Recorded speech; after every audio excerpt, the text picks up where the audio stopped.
Hi Laura, Hi, how's it going? not too bad, thanks to you. Yeah, I'm good, thank you. Thank you for joining us all. You're Do you welcome. have your tea or drink ready? Hot drink, hot beverage, Have a coffee, yes. coffee? Yeah, What are I've you doing? got um turmeric. I'm not really sure how you say it. This was one of the ones that my friend like recommended. She did like one of these chats with me, and the first one, she said it's got like anti-inflammatory properties. I played Hmm. football yesterday for like the first time, so I'm feeling it a bit. And then I did think like we actually put turmeric on Boss, my dog's food, because sometimes he has some like inflammation around his joints and stuff being so Yeah, active. So yeah, thought yeah, we've got lots of owners that use that, yeah. yeah, yeah.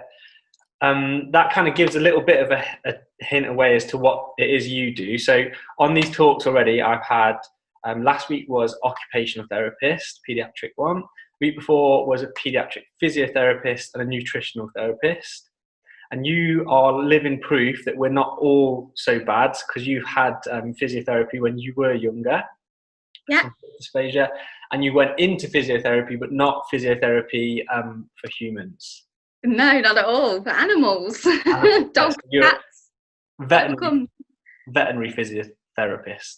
I find Yeah, it that's hard for right. you to say veterinary physiotherapist. Oh, I know. I just shorten it to vet physio, it's Yeah, fine. vet physio. So Laura's a vet physio, and I thought we could start off just telling us a little bit about what it is you kind of do there with the animals. Then.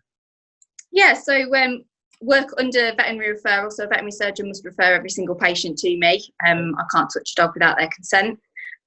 We work alongside other veterinary professionals like nutritionists, behaviourists, obviously the vet themselves. Um, but I'm not only a veterinary physio, I'm also a hydrotherapist. So I work a lot in the water with dogs and cats day to day. That's just sort of exercise in a partial or non-weight bearing environment. So it's just quite, makes the exercise easier, if you like, for the dogs, so they're more likely to build muscle. Yeah. And it involves the treatment and long-term management of a lot of musculoskeletal and neurological injuries and conditions. So helps the dogs live a bit of a nicer, longer, more comfortable life. Yeah. And I mean, a lot of people say to me how rewarding my job must be, and I imagine it's like rewarding as well because I love dogs. I mean, my Instagram at the minute, I do post pictures of Boss, but I have to limit myself from doing it. A massive part of your life, so doing like a job like that day in day out, I imagine is like ace. Definitely. I mean, like they're family members to most people, not just a dog. Obviously we get working dogs that have a job to do, but they're still part of the family, and to help them is really quite lovely. I do love it.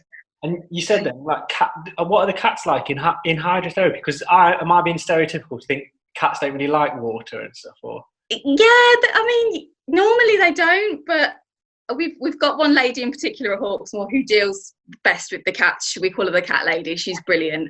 yeah, But cats either like it or they don't, and they're not like dogs where you can kind of tempt them with treats or anything. They kind of just have to either do it or not. And yeah, a yeah, lot of them have done. We don't get many referrals for it, but when we do, yeah, they we do. see really good results with it still. So yeah. I imagine that's difficult as well because working with children, people say, how do you get them to engage with what it is you're doing? Because more often than not, they're not going to understand what it is they're doing or why they're Yeah. doing it. So we make it into more fun and games. And with a dog or a cat, they can't necessarily tell you that they don't like that or that this is a bit. Yeah. Yeah. Yeah, it is hard, and it's hard, trying to convince an owner sometimes that their dog is in pain. Yeah. Um, but yeah, as like I say, we just with cats, you kind of have to make it into fitting around their little routine because cats like their routine. And with dogs, it's more making it a game, much like children, I suppose, making it a bit of a game, making sure Yeah. they get a reward for whatever exercises they're doing and stuff, Yeah. and just making it positive because yeah, that's just what they respond best to. No, it sounds good. We said like we often, because I know Laura outside of work as well, we always say like you shouldn't work with kids or animals, and like we're both into that category of doing what you shouldn't. Yeah. How is it that you got into it? Like veterinary physiotherapy, or like it's not something I'd seen. Yeah, to be honest, I mean, I always knew I wanted to work with animals, always. I considered being a vet, but I don't think I could do it, to be honest. The vets don't get as much credit as I think they deserve sometimes. Yeah. but yeah, I kind of went into it because I've always had horses since I was 4, and I went into it wanting to do equine physio. Okay. And it was only because I stumbled across this degree at Harper Adams to do my master's in veterinary physio, and obviously we did dogs and horses and even cows actually. Right. And I just fell in love with the dog side of it, and yeah, I love it, and I love the dogs, and yeah. Sounds amazing. I mean, like when I again bring it back to me working with kids, I said already about it being rewarding, but yeah, just sometimes I think when you're working with like animals, I imagine like you've got that connection, even though you can't speak, you kind of know how much you're doing for them deep down. So like you said, I appreciate where you're coming from. Vets have like such a horrible job sometimes, the decisions that they have to make and do, but yeah, no doubt they're only trying to do what's best for the animal. Like I don't think you'd get into that job if you didn't care for the animals. No, exactly. You always do that in physio as well. Although this might be a little bit uncomfortable now, we're doing it to make it better in the future. You're kind of being kind and stuff. So yeah, definitely.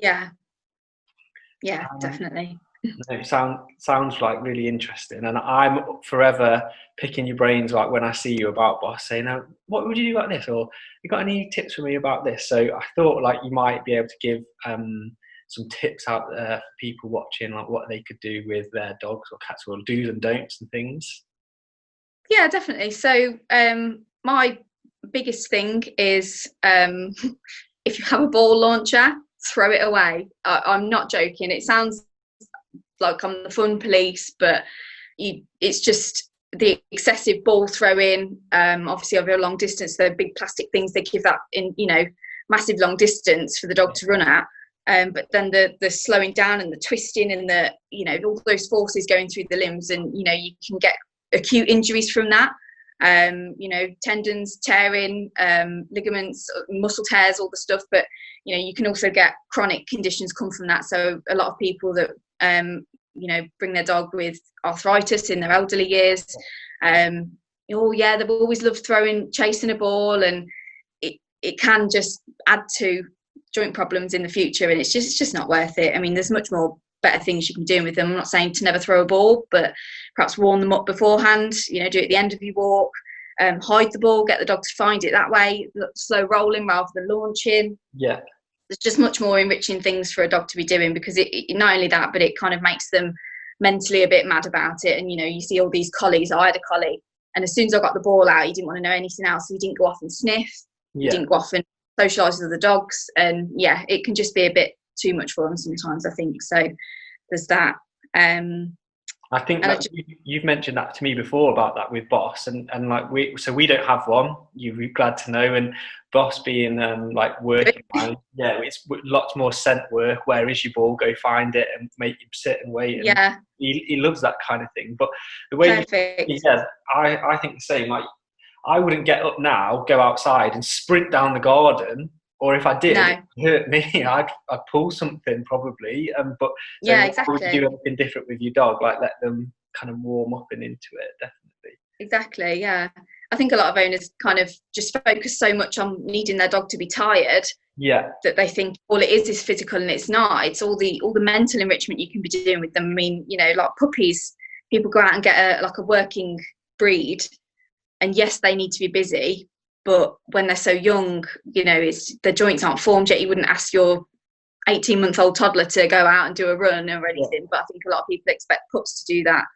On a rule of like, is it 5, like the kind of distance that you walk, and however old they are in months? I don't know if that's true or not, but we'd said like 5 minutes for every month old they are, or something like that. So if old, you're not going to be taking them off on an hour when they're 2 months old. You want to take them 10 minutes to be enough. Like just let them like I say, it's it depends on each dog. You get the little tiny chihuahuas, they mature a lot faster, their joints are formed much quicker. But your larger breeds like your Labradors, Great Danes, those they're not fully grown until they're 2 years old sometimes. It's just more about thinking of more ways that you can make them tired rather than just launching a ball or getting them to run around a field for 2 hours. Mentally tire them out. Yeah, exactly. And what was sorry, I interrupted you, I think, before you were going to say another one. Could be wrong. Yeah, slippy floors. Yeah. slippy floors make my eyes twitch. Yeah, if I get why people have slippy floors. It's more hygienic, you know, it suits the kind of life that we live at the minute. Everything's fast paced and stuff, but you know, we often have them in high excitement areas like hallways. When the door goes, you see the dogs go scooting down like Scooby-Doo running on the spot, and it's funny to people who don't have a brain like mine, but you know, when you see it and you think, oh god, those little tiny micro traumas that you cause into the joint by those slips and trips, and you know, it's much easier, I think, to have just a little rub down. The dogs probably walk around it, but just put a little rub down. You know, dogs got the option then, haven't they? And they're less likely to cause themselves an injury because they don't need any help, trust me. And like you said, that's a good point, isn't it? Saying like it is funny initially, but everything's like fun and games sometimes until something bad happens, and then you think, in hindsight, oh, I wish I'd done that. I wish I hadn't done that, and it's too late at that stage. So hopefully, and people just genuinely don't know, and that's fine. But I say this is what, you know, we hope to achieve, is to spread awareness and, you know, help people to realise what you know, how the dogs work and what can happen, kind of things. Not to scare anybody, it's just to help the dogs in the long run, really. No, it makes sense. And like you said, you are the expert. When we talk about things, I'm often like asking you, because I'm a bit fascinated, you know. I think it's complicated learning the anatomy of a human, let alone the anatomy of a dog, a cat, a cow, a horse. But I know you said sometimes it's quite similar as well, isn't it? It's not all that different. No, not really. I mean, essentially, dogs are us on all fours, but obviously we move much differently. But they've got the same kind of muscle function. You know, anatomy is similar. But obviously, locomotion-wise, the way we move is completely different. But yeah, and sort of bone-wise, the only real difference is the fact that the dogs don't have a bony attachment to their forelimb like we have got our collarbones. I've broken twice, but mine isn't very good anymore. But yeah, they just don't have a collarbone. They move very, very differently to us. So yeah. Yeah, no, cool. Quite hard to learn if you're in your position, that is. Yeah, no, it's interesting. As I say, I know sometimes I'll ask you something and then you'll say, they're not, think of it as like what your leg would be like, you know. So the anatomy wise, yeah, it's easier to picture it like that, but not everyone will have that luxury or that kind of knowledge. So definitely, I'll when I post this out, I'll be putting links as well to Hawksmoor, where you are based, so people can check it out. I know you post, like, I've seen some funny kind of TikTok posts and stuff of the dogs in the therapy pool and things, so people can tune in and have a laugh, and it's good to see. Well, we aim to entertain as well as teach, so. Yeah, exactly. And then if they have any questions or queries, they know where to go as well. Absolutely, yeah. That's ace. It's been lovely talking to you. Thank you. Much. And then thanks for having me. That's all right. We'll speak soon. Okay. All right. Thank you. See ya. Bye-bye.